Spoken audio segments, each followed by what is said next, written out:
নমস্কার বন্ধুরা, পাঁচমিশালি রান্নাঘরে আপনাদের সবাইকে স্বাগত।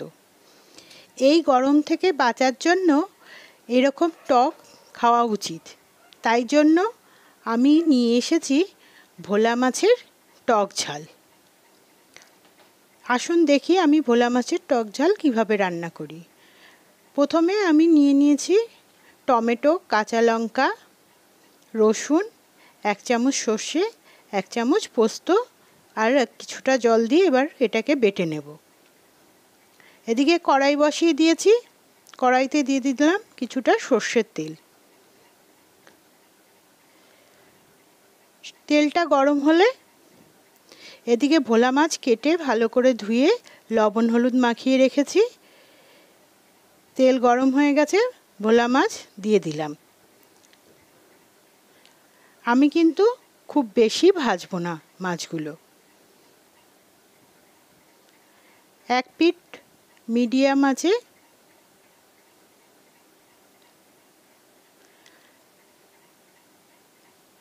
অল্প ভাজা হলে আর এক পিঠ উল্টে দিলাম। এই পিঠটাও অল্প করে ভেজে নেব।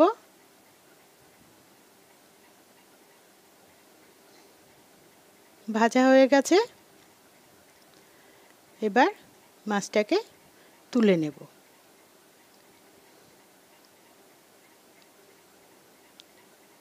মাছ বেশি ভাজলে কিন্তু মাছের টেস্ট নষ্ট হয়ে যায়। আবারও আমি মাছ দিয়ে দিচ্ছি। এইভাবে করে অল্প ভেজে আবার উল্টে ভেজে নেব।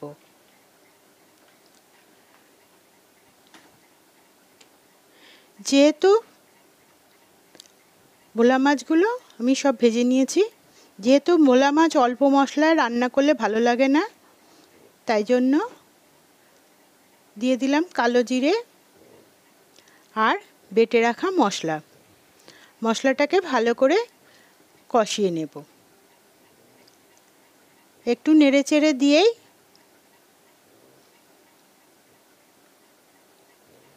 দিয়ে দিলাম পরিমাণ মতো লবণ, অল্প হলুদ। আমি কিন্তু এখানে বেশি হলুদ দেব না। দিয়ে ভালো করে মশলাটাকে কষিয়ে নেব যতক্ষণ না মশলা থেকে তেল ছাড়ে।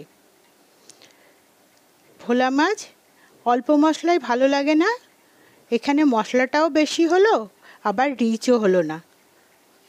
এইভাবে করে ভোলা মাছটাকে এই গরমে আমি রান্না করে নিচ্ছি। এবার মশলার বাটি ধোয়া জলটাকেও দিয়ে দিলাম।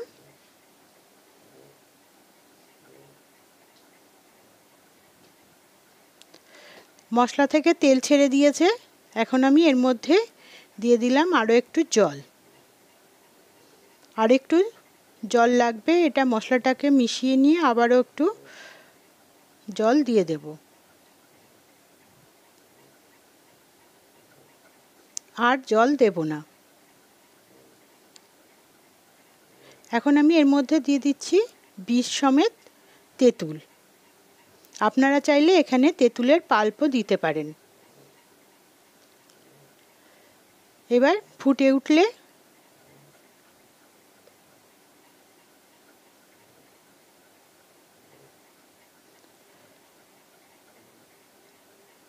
আমি একটু নাড়িয়ে নিলাম। ঝোলটা ফুটে উঠেছে। এখন আমি এর মধ্যে আগে থেকে ভেজে রাখা মাছগুলো দিয়ে দিচ্ছি। আমি কিন্তু এটা ঢেকে রান্না করব না, যেহেতু ভোলা মাছ খুব নরম হয়, তাই জন্য আমি খুলেই রান্না করব।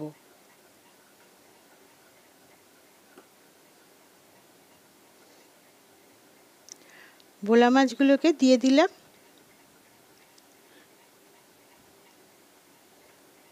এবার 3-4 মিনিট একটু জাল করে নেব।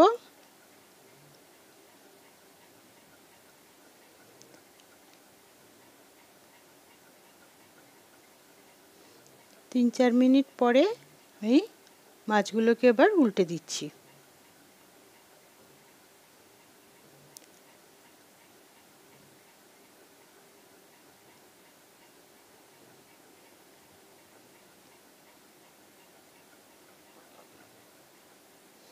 মাছগুলো উল্টে দিয়েছি। এবার ঝোলটা একটু শুকানো পর্যন্ত মাছগুলোকে রান্না করে নেব।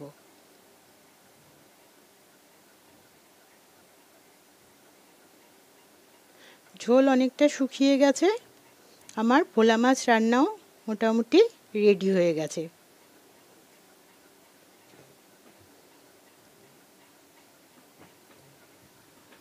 এবার গ্যাসটাকে বন্ধ করে দিব। দেখুন কত সুন্দর হয়েছে।